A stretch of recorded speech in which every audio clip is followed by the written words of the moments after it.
Mighty Morphin Power Rangers. 4 words that define 30 years. I love this franchise. There really is no show like it. It combines the insanity of American culture with the insanity of Japanese culture to create a super high energy superhero show with monsters and robots and everything a little kid would dream about. Where else could you see something like this? Live action superhero fighting on a television show with amazing action every week in the 90s. What could be better? A brief history lesson for you. In the 1980s, Haim Saban traveled to Japan, and while in his hotel room he saw a clip of a Japanese show called Super Sentai, a show with live-action color-coded superheroes as they beat up monsters. Haim knew he needed to bring it to the US, and after a few failed attempts at pitching his show Bioman, which combined the action scenes from the Japanese show with footage with the American actors, he finally got a green light to produce Mighty Morphin Power Rangers, which was a play on the Teenage Mutant Ninja Turtles. Now, the story of Bioman is a long, strange journey, so I'll save that for a later video, but using footage from the current Super Sentai Zoo Ranger, Saban's company created the show with Shuki Levy, a music composer and writer,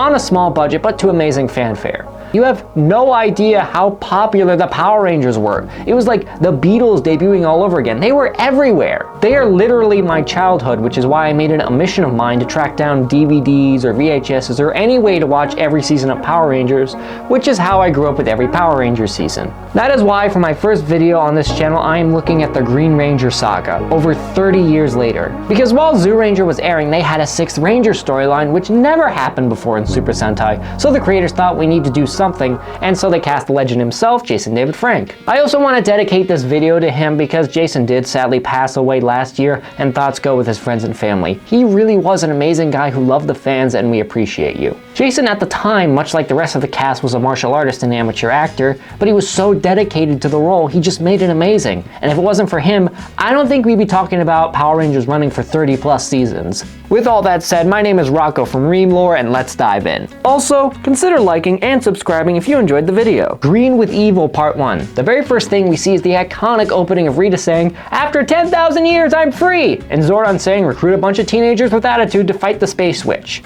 Years later, that is still amazing. And then we get the phenomenal song people are still singing today, Go Go Power Rangers. Ron Wasserman is the guy to credit for this song. He wrote, performed, and sang the thing with the intention that Saban would find someone to sing it, but Saban liked his rendition so much they just went with that. Ron went on to create many more theme songs for the show, including the songs they used for fight scenes like Fight, Go Green Ranger, and 541. Why don't more action shows have insert themes, by the way? Beating up bad guys to rockin' music is so cool! The first thing we really see is the Angel Grove Martial Arts Expo being held at the Youth Center. This is where we meet the cast for the show. Zach is played by Walter Jones, who became a voice actor and stunt coordinator for many shows after Power Rangers. And you never realized he is missing part of his middle finger. How did I not notice that as a kid? Trini is played by Toei Trang, who very sadly did pass away in a car crash, which is just such a tragedy. She was only like 27 years old. Billy is played by David Yost. Now we all know now, but back in the 90s during Zeo, members of the production crew found out David was gay, so they harassed and bullied him about it until he just walked off set one day. I do recommend you find the interview where he talks about this for yourself because it is heartbreaking, and I want to say this. I hope David is in a good place right now. He seems like such a nice guy, and that kind of harassment is never acceptable in our society. Kimberly is played by Amy Jo Johnson, and if you didn't have a crush on Kimberly in the 90s, you were lying. Amy was the heartthrob of all kids back then. She has had a good career as an actor, songwriter, and director after Power Rangers. Fun fact, when she and Billy were brought on, everyone else had martial arts training in some degree, but they were both gymnasts. And then there's Jason, played by Austin St. John. Okay, for this review, we are just going to be talking about Jason, the character, but in recent years, Austin St. John has done some very questionable things. If you know, you know. If you don't know, don't worry about it. Tommy is played by Jason David Frank, which we've already gone over, but this whole introduction to him is amazing. This is one of the reasons Power Rangers is so great, because you get to see first-time actors get a lot of experience, and everyone is giving it 100% because they want to make the best show possible. Having actors who care about their roles always put in a better performance than the big star actors who are just going for a paycheck. And unlike most first-time actors who get small roles for a few episodes, they were getting like 40 plus episodes to hone their skills on camera. Everyone is impressed with Tommy, including Kimberly, who thinks he is cute, as well as Rita. She doesn't think he's cute, she thinks he's impressive. What she really means is she thinks Tommy would be a great Green Ranger. We then see the fight between Jason and Tommy, and it is awesome. It's a nail-biting match with Tommy actually having the upper hand, but at the last moment, Jason catches up and they tie. Jason goes back to his friends a little disappointed he didn't win, but they say it's no sweat before Jason says he will hit the showers and meet him at the juice bar. Jason, You guys are at the juice bar. At Angel Grove High, we see the best characters in the show walk up to Kimberly, Bulk and Skull. Bulk is played by Paul Schreier, who is the longest running Power Rangers actor, appearing in more seasons than any other character, appearing in 10 seasons total as a cast member. Skull is played by Jason Narvey, who only did Power Rangers before going back to college and is now an associate professor at Chicago University. I mean, good job, man. Some say these characters are superfluous, and I say those people are idiots who hate fun. In all seriousness, you kind of need light-hearted scenes to break up the action, because there is a lot of fighting and conflict in the show, and it can be draining with no buffer. I mean, we all know what happened with that Super Mega Force. But they knew they were the bad guys, and they knew they had to get their comeuppance for being bullies, which is what made them so great. These two were also the only trained actors on set. Everybody else there was new, but these two were doing Shakespeare in between takes, and that made me scratch my head as to why that was never a bit in the show. Skull is hitting on Kimberly, and that was a subplot in the show, but she rejects him. They get ready to teach her a lesson when Tommy shows up and shows off all his karate moves, so Bulk and Skull decide to teach him a lesson some other time. Good call, guys. Kimberly introduces herself to Tommy and invites him to hang out with her friends at the youth center, and it's really cute. I'm sorry, it just is, although the heart backtrack is a bit much. Rita up in her palace then sends putties his way to test him, and of course he gets rid of them with the greatest weapon, a trash can. Rita is sure that he will be the one to become the Green Ranger, so she teleports him away, brainwashes him, gives him the dragon coin, and he morphs with the cloth shield. Okay. Some props got lost from the trip to Japan, and the shield was one of them. I never noticed this as a kid, but as an adult you can clearly see which was Japanese footage and which was American based on the rubber shield and the cloth shield. At the command center, we see Zordon telling Alpha that it's okay to recharge while he naps or meditates. Zordon is played by David Fielding here, although he stopped playing the character for reasons I can't find and was replaced by Robert L. Manahan, who played him from 94 to 98. He also passed away, so thoughts and feelings go with his friends and family. Alpha, meanwhile, is played by Richard Horvitz, who is a tremendous voice actor. His voice characters in Power Rangers, Skylanders, Hell of a Boss, and his most iconic role, Invader Zim. Tommy is able to sneak in and give Alpha a virus via CD-ROM. Zordon asks how he got in when only someone with a power coin can get in. When Tommy shows off he has the dragon coin, which Zordon apparently knew about, as well as knowing the Green Ranger is Tommy and that he's brainwashed. How did you know that? He offers to help Tommy, but he is like, help yourself, old man, as he destroys the control panel and severs Zordon's internet connection with our dimension. Look, Zordon, sometimes it's healthy to just unplug yourself. Jokes aside, this is awesome seeing the command center in shambles, torn up and on fire. It really shows how serious this just got as Tommy says, the Power Rangers are next. Rita then shows off the next phase of her plan with Squat, Babu, and Goldar. Rita is played by Machiko Soga, who was a reoccurring actress and played many characters in Monsters and Super Sentai, who very sadly did pass away. And she was dubbed by Barbara Goodson, who has done a ton of work as a voice actress for almost 30 years. Goldar is played by Kerrigan Mahan, voice actor and stage performer who played many characters in Saban-related projects. And he would even return to do the voice of the Magna Defender in the later season. Squad is played by Michael Sorge, and Babu is played by David Mallow, voice actors who played many characters in Saban stuff. She makes Goldar giant-sized and sends out some putty patrollers to draw out the Rangers. Back with the Rangers, they are applying some wax to the Rad Bug, the weirdest flying car in all of media. Seriously, it flies at supersonic speed, and Billy, this high school kid, built it in his garage. It's not even a cool or classic car, it's just like a 1980s Bumblebee car. Zach also says that it will look shiny after Zach Swax. Yes, seriously. Anyways, the girls show up and Kimberly is bummed because Tommy never showed up to their date or friend get together. They then get a weird call from Alpha and realize something is wrong as they take the flying car and see the command center is destroyed and Alpha doing the robot. Billy takes out the CD which fixes Alpha, but he can't remember who did this. They don't have time to figure it out though, as Goldar was rampaging. They morph and teleport to the location and fight the putty patrollers, and I have to say, while the putties are charming, they don't look convincing. But there's this one putty who actually has a decent suit and looks like a rock monster, so why wasn't that the standard for all of them? Anyways, the putties lose faster than I could say we've run out of clay in the burning room when they summon the Megazord to fight Goldar, and I'll be honest, over 30 years later, seeing the Megazord form up is still hyped to this day. This is all a ruse, however, just to get the Rangers out so the Green Ranger could ambush them. Goldar leaves and the Green Ranger enters the Megazord and starts beating the Rangers up in the cockpit before tossing them out. They then fight on the ground and Green Ranger easily takes out the whole team, even beating Jason in a one-on-one fight before firing a Kamehameha at them. Keep in mind, he never uses that again. The Power Rangers then teleport back where Alpha can't get a hold of Zordon. Alpha, get a new internet provider. The Rangers question who the Green Ranger was, but Alpha doesn't know and he shuts down from the virus still affecting him. The Rangers realize that Green Ranger is dangerous, and for the first time they don't have Zordon to help them. The episode ends with the Rangers seeing the Green Ranger on the viewing globe saying he will destroy them, and the credits roll with the Green Ranger's laugh echoing throughout, which is pretty menacing. So we get to the rankings portion of this video. Basically, if it's like an episode or a movie, I'm going to put a ranking system there. How do my rankings work? Well, there are 4 criteria for my ratings. First is characterization. How characters are depicted factors greatly into the ratings. If they are clearly defined and showcased, then they rank higher. Second is story. How the story progresses from start to finish factors into the ratings. If it's dynamic and interesting, it gets a high score. If it's plotting and boring, it gets a low score. Third is entertainment. How fun something is plays a big part. If you're not enjoying what you're watching, there's no point in viewing. Fourth is importance. How necessary is it for you to watch?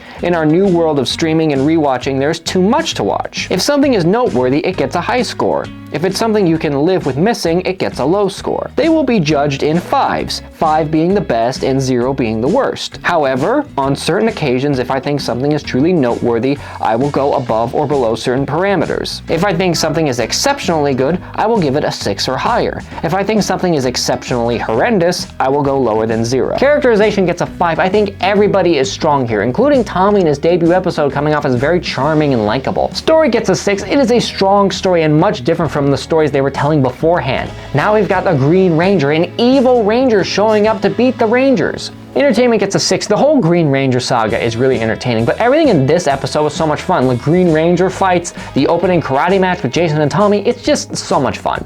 Importance gets a 5. It is part 1 of one of the greatest storylines in Power Rangers history, introducing possibly the greatest Power Ranger. Continuing on, we have Green with Evil Part 2. At the command center, Jason is still wrapped up in wanting to get his hands on the Green Ranger.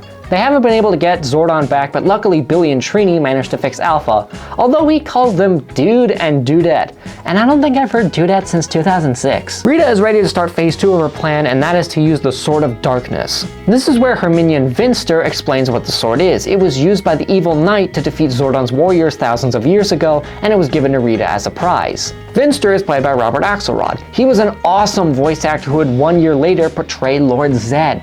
He also did sadly pass away. Why does time have to be such a jerk? Vinster then goes on to explain that if Rita gives it to the Green Ranger, it will keep him under the spell forever as long as no one destroys it, but Zordon knows its weakness. But he is still on the line with his internet provider, so he can't tell the Rangers. Tommy gets teleported back to Earth, and until further notice, he is instructed by Rita that his identity must remain a secret, which is why he almost instantly uses his Green Ranger powers. Bulk and Skull see him in the alleyway and demand an apology for making them look bad, but Tommy's eyes glow green and he uses the powers he has to force the two into a dumpster before walking off like a cool guy. At the youth center, Jason is venting his frustrations to Zach as he is hitting a punching bag, saying how he can't get the Green Ranger off his mind, especially how Zordon never brought up anything about a Green Ranger. Which makes me tilt my head. That seems like important information to tell your team about. The possibility that Rita could send a Ranger your way. Zach and Jason put together he must have been the one to trash the command center, but Jason still wants to get his hands on him. Back at the command center, Billy, Trini, and Alpha can't contact Zordon because the place is totally trashed. Kimberly sees Tommy in the hallways of school and he's a total jerk to her, telling her to beat it, which she does, confused and hurt. Rita is then talking with Goldar and they decide Tommy needs to earn the Sword of Darkness, so they decide to pit him against a challenge that will truly test his abilities.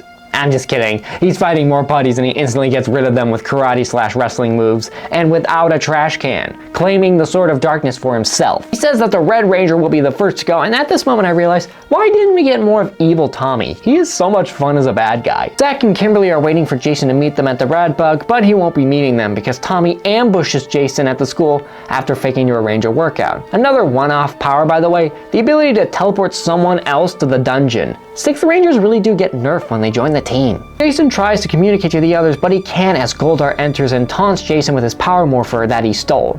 Goldar explains that his communicator won't work, but his power morpher might. Zach and Kimberly fly in the Rad Bug, even though Zach admits he's never driven or flown the thing. They talk in the car and says that Tommy was acting differently, but they can't worry about that now as Nerd Team managed to get the sub generator up online and they can start looking for Zordon. Just as they got the generator up though, the Green Ranger shows up again, and this is when they realize something bad happened to Jason. Goldar and Jason are facing off, but without his powers, Goldar has the upper hand, and he starts playing with him, laughing, taunting, and explaining that Jason is rewarded reward for his faithful service to Rita, like giving steak to a lion, even though I'm pretty sure Goldar is a monkey, eagle, lion thing. The other Rangers morph and go to fight Green Ranger, who is even stronger thanks to the Sword of Darkness, and proceeds to give the Rangers deja vu of their last fight. This is when, seemingly for the first and one of the only times, the Rangers summon their Zords to fight an enemy that is small. Now I want to say something real quick that makes me really mad about people who critique this series. They always complain like, oh, why don't they just summon the robots instantly and stomp on the monsters?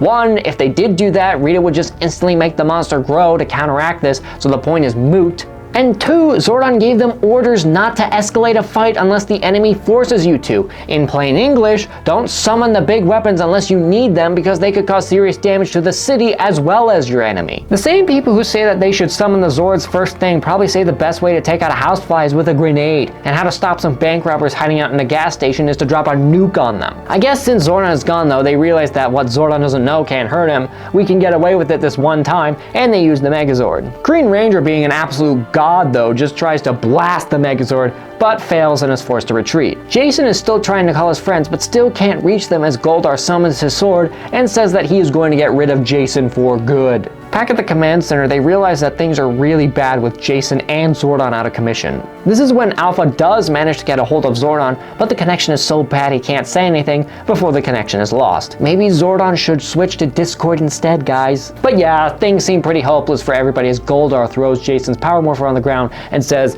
"Come get it." Jason actually does get pretty close, but is cut off before he could grab it. Goldar then waves his sword above Jason and bringing it up to kill him to close out the episode. Ratings next. Characterization gets a 5. Everybody is so good in this episode. Tommy really falling into the villain role so easily, and everybody else acting accordingly as well. Story gets a 6. It is just building and building everything that this is going to be, and you can tell this is going to be great this early on. Entertainment gets a 6. It is still so much fun. Power Rangers in general is just so charming, but this storyline in particular is really good. Importance also gets a 5. It is part 2 of the story. You can't really miss it. Moving on, we have Green with Evil part 3. Goldar is about to kill Jason when he manages to roll out of the way and hide underneath the smoke floor. Rita meanwhile casts a spell to summon her old minion, Scorpina, who shows up out of a pulsating rock with scorpions on it, I don't know. Back with the Rangers, they are still trying to get a hold of Zordon, but they don't have enough power to get hold of him.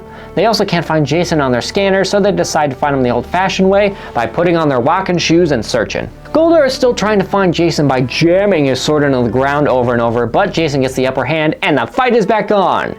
And Goldar still has the advantage because he's a giant monster. We see that Kimberly is at the juice bar talking to Ernie. Ernie is played by Richard Janelle, who is a great guy and a great character. Sadly, he did pass away in 2007 from heart problems. Thoughts and feelings go with his friends and family. I really like Ernie as a side character, by the way. A chill dude who is like the wise barkeep. He hasn't seen Jason though, but that prompts Bulk and Skull to offer help in exchange for Kimberly kisses. Kimberly though agrees, but it's a trick to humiliate them. On her way out, Kimberly bumps into Tommy again, and when asked, he said he never even showed up to school. But Kimberly is suspicious when Zach turns up and confirms Jason was at school. Something isn't right, so they decide to follow Tommy. To make sure the Rangers don't figure out Tommy is the Green Ranger, however, Rita sends some putties to deal with the Rangers, and they get destroyed. I mean, it's pretty on brand for them. The Rangers are still suspicious, however, because the putties ignored Tommy. Also, Zach used the ultimate martial art, Hip-Hop-Keto, to take them down. Goldar is about to kill Jason when the Green Ranger teleports in and says that Rita wants him to destroy Jason. The two then get into a fight, but Jason is still outmatched without his morpher. Billy, in the meantime, has finally fixed the communicators and can teleport Jason back. During the fight with Green Ranger, Jason says that he doesn't want to fight another Ranger and that he should be on Zordon's side and not Rita's. But the Green Ranger is adamant that he is pure evil and he is going to rule the world. And in an alternate reality, he actually does. Jason manages to finally find his morpher in the smoke, but Green Ranger makes sure he can't morph. Green Ranger starts laughing as he grabs the Sword of Darkness and brings down the sword, but Billy teleports Jason out at the last second. Goldar is pissed that Green Ranger didn't dispose of him and tells the Green Ranger he is on timeout until further notice. When Jason is explaining the story to the other Rangers, he mentioned he talked to Tommy, which contradicts what Tommy told Kimberly. They don't really have time to discuss, however, as Scorpina finally shows up and they all morph to go fight her. Scorpina is played in real life by Amy Kawai, and that's cute, who is part of an acting lineage and has many Japanese TV credits. Scorpina is dubbed by Wendy Lee, who has voiced so many characters over the years of her career in stuff like Superman Red Son, Digimon, and Cowboy Bebop. She even played Bulma in Dragon Ball. And what dastardly tricks does Scorpina use to defeat the Rangers? She sends out the putties, waits for them to get defeated before going in herself, of course. The ADR on Scorpina is actually really good, by the way. When she shouts, "Go Putty Patrol, attack the Power Rangers," it actually does look like the Japanese actress said it. While Rita is happy with Scorpina, Goldar pulls her back when she is outnumbered. Well, Goldar, maybe if the putties weren't so useless, she would do better. Normal civilians can beat up those guys. Everyone starts bickering in Rita's castle, and it is really funny because I realize that an over 10,000-year-old space sorceress is calling the Power Rangers Power Geeks. Oh, how I love this show. They all argue over who should go fight the Power Rangers before Rita just tells Goldar to do it. The point is to give Rita time to cast a spell that will create a solar eclipse and cut off Megazord power. And yes, this is when we learned that the Megazord is solar powered. An ancient dinosaur robot is solar powered. If this wasn't Power Rangers, you wouldn't be able to get away with how stupid that is. The Rangers are starting to panic. They realize that Rita is adding more and more players but holding back, preparing for a massive attack. Rita in the meantime makes Goldar grow for the second time in this arc, and this time he is just told to destroy things in the abandoned buildings district of Angel Grove to end the episode. Rankings for part 3, characterization gets a 5. Everybody is so good, including Jason, who is the standout here, trying desperately to survive. Story also gets a 5. It is part 3 of this saga and is just chugging along very nicely. Entertainment also gets a 5. It is just so much fun. It never gets old seeing Jason take on the Green Ranger. Importance gets a 5. Yeah, you figured it out. All of them are important, but part 3 of the story especially. This is the halfway point of everything. Continuing on, Green with Evil, part 4. In order to stop Goldar from destroying the abandoned buildings districts, the Rangers try to morph, but it doesn't work. Turns out when they tried to locate Zordon earlier, it caused an interdimensional beam that is affecting the morphing grid, so they can't morph until further notice. My thoughts are Zordon tried to get a Verizon plan, but was late on his payments. Rita's master plan here is to send out Goldar, lure out the Megazord, cut off its power with the Eclipse, and use the Green Ranger to destroy it. Billy manages to get the command center back up and running, and get the power surge under control. So they morph to go fight more putties, and I timed it this time. They don't even last 6 seconds, I mean it. They did not last any time at all. Scorpina, Squat, Babu, Goldar, and even Rita then show up to face the Rangers. Back with the command center, Alpha finally manages to get a hold of Zordon, and he tells Alpha which sector he's in. Alpha, listen, I switched over to Zoom. Is this working better, or do I need to go back to Discord? Goldar shockingly actually gets out of the abandoned buildings district and to Angel Grove, where the juice bar is about to fall from the damage, which freaks out Bulk and Skull. Bulk and Skull then proceed to act out GTA 20 years before the game came out, because they steal the youth center bus to run away from Goldar. Why doesn't Angel Grove have a police force? I'm not gonna lie, I would have done the same thing, except Skull doesn't know how to drive, and as Bulk puts it, he drives like a maniac. Alpha almost gets Zordon back, but before he could, the Green Ranger teleports back in. Why didn't you guys fix that? And takes a battery off of Alpha, shutting him down. Rita commands Goldar to grab the bus, which Bulk and Skull are driving. Skull asks the real question here, by the way. Why don't buses have seatbelts? Green Ranger says he's going to banish Zordon to the dead zone with no mobile data, another dimension where the Rangers will never reach him, and say that evil will rule. Zordon is defiant though and says evil will never rule and the Power Rangers will defeat him. Zordon, I know you've been out of the loop with no internet, but the Rangers have kind of been getting their butts kicked. The Green Ranger does the deed, however, while the Rangers see that Bulk and Skull are about to be pushed off a cliff. Alpha turns back on though and puts a force field around the Green Ranger. Alpha tries, but he can't get Zordon back, and as Green Ranger puts it, he is gone forever. Alpha, maybe if you put the router a little closer to the window, you might get a better connection. The Rangers are forced to summon the Megazord and thankfully save Bulk and Skull. This was part of Rita's plan though, as not only does Goldar attack, but she makes Scorpina grow and cast her spell on the sun. Also, question Rita, if you knew the Zords were solar powered, why did you never attack at night? The Megazord runs out of power, but Jason has the idea to use the power sword to recharge the Megazord.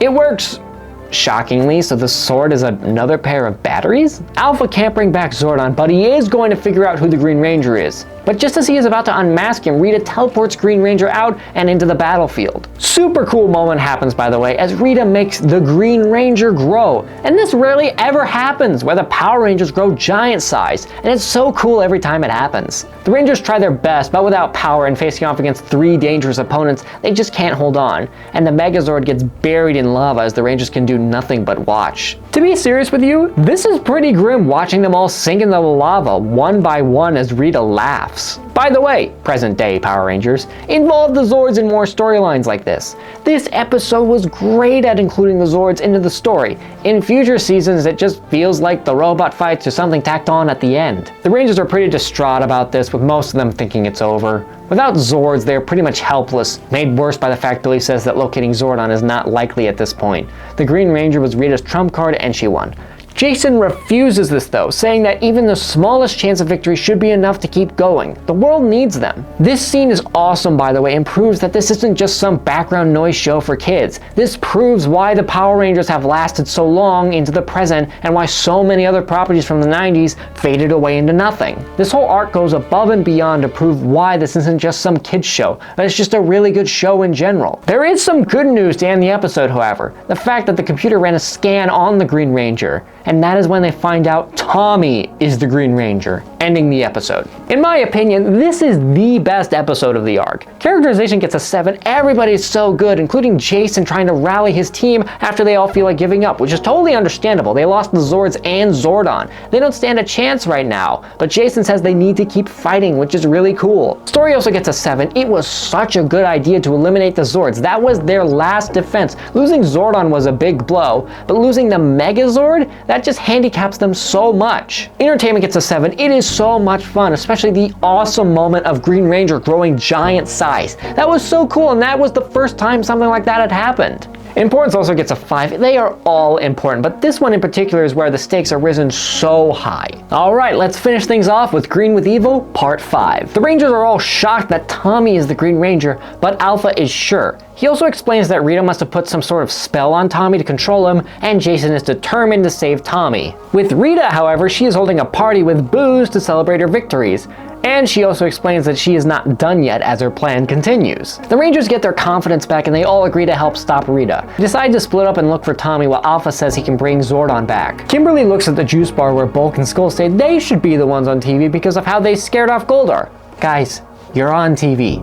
Well, I guess now a streaming service. Kimberly does find Tommy, however, working out, and she says she knows he's the Green Ranger, but Tommy also says he knows she is the Pink Ranger. Kimberly begs Tommy to let her help him, but he just flashes his green eyes and warns her he will destroy them. This is where we learn what Rita's plan was, and it was to revive the Green Ranger Zord, Dragon Zord. Well, I joke about Mechagodzilla. That is what happens here. Dragon Zord trashes the warehouses by the docks, which was a signature of him. Back at the command center, Alpha manages to access Zordon's dimension files, so he can more accurately find Zordon. Kimberly tells the other Rangers about how Tommy's eyes were glowing, which confirms he is under a spell, why he's been acting weird, and why the putties didn't attack him.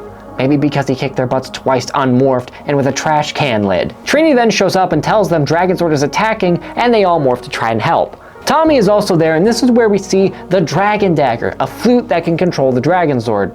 Somehow. I have no idea how that would work. Maybe it's like Guitar Hero, and the better you play, the more Dragon Zord destroys. The Power Rangers are helpless without their Zords, but this is when Zordon finally figures out his internet problems and is ready to help. He says they need to be taken to their Zords and that they need to destroy the Sword of Darkness to break the spell. The Rangers are teleported to their Zords, and this is when we learn they weren't destroyed. It's not explained here for some reasons, but the Zords do have self-repair features, so they probably just recharged and repaired while they were underground, probably getting energy from the lava. The Rangers get their Zords back and battle the Dragon Zord, and the Rangers finally get one over on the Green Ranger. It is so cool, by the way. The T-Rex Zord versus Dragon Zord fight, it's just awesome. Smacking their tails into each other, the T-Rex jump kicking, the Dragon Zord blasting missiles out of his fingers, it's all awesome. The fight ends pretty quickly after they form the Megazord, however, as while the Dragon Zord is powerful, it can't stand up to Megazord power. Jason then demands a one-on-one showdown with Tommy to destroy the Sword of Darkness, and they fight. And not gonna lie, this is the best fight in the whole arc. First, it's a real full circle moment because this is how the arc started,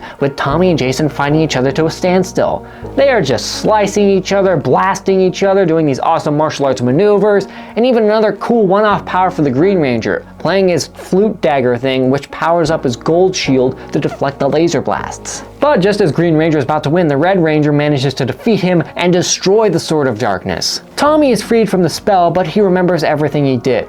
but Jason comforts him by saying it was Rita's influence. Jason asks Tommy to join them, but he's hesitant after all the trouble he caused. But Jason says it's where he belongs, and with reassurance from everybody, he accepts, officially joining the Power Rangers. They all morph together in an awesome sequence and reaffirm their stance to defend the world from evil. Zordon then tells Tommy to revive the Dragon Zord with the dagger, and has the Dragon Zord merge with other Zords to form a new Megazord.